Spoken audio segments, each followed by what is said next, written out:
Albert Einstein का जन्म 14 मार्च 1879 को जर्मनी के उल्म शहर में हुआ था। उनके पिता हरमन आइंस्टीन एक इलेक्ट्रिकल इंजीनियर और व्यापारी थे, जबकि मां पाउलना एक संगीत प्रेमी थीं।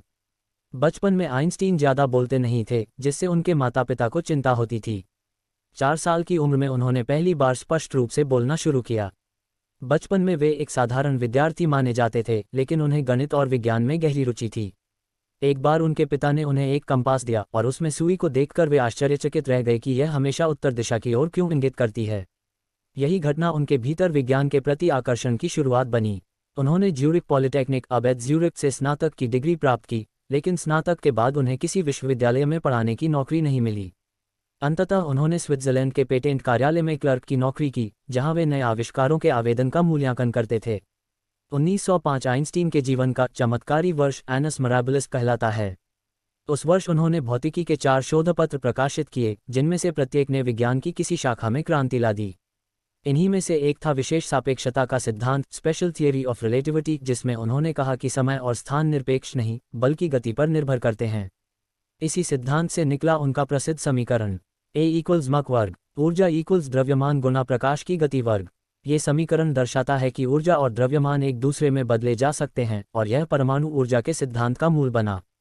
1915 में उन्होंने सामान्य सापेक्षता का सिद्धांत, जनरल थियरी ऑफ रिलेटिविटी, प्रस्तुत किया, जिसने गुरुत्वाकर्षण के न्यूटनियन सिद्धांत को चुनौती दी।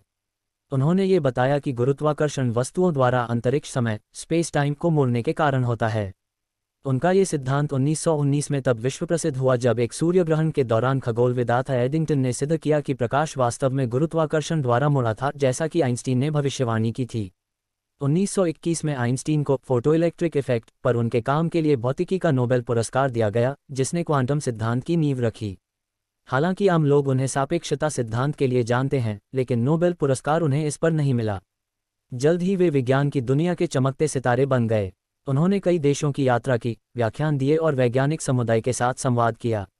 साथ ही वे यहूदी अधिकारों, शांति और सामाजिक न्याय के पक्षधर बने। 1933 में जब जर्मनी में हिटलर सत्ता में आया, तो आइंस्टीन को यहूदी होने के कारण देश छोड़ना पड़ा।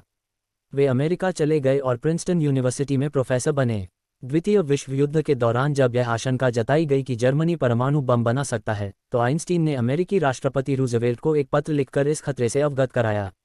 इस पत्र से मैनहट्टन प्रोजेक्ट की शुरुआत हुई, जिसने अमेरिका को परमाणु बम विकसित करने की दिशा में प्रेरित किया।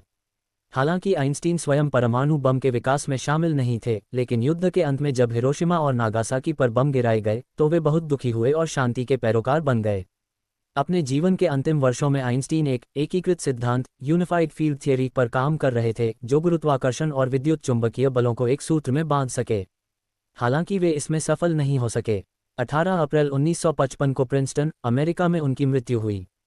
उन्होंने मृत्यु से पहले अपने भाषण के नोट्स खुद ही फाड़ दिए। उनकी इच्छा के अनुसार उनके शरीर को दाह किया गया और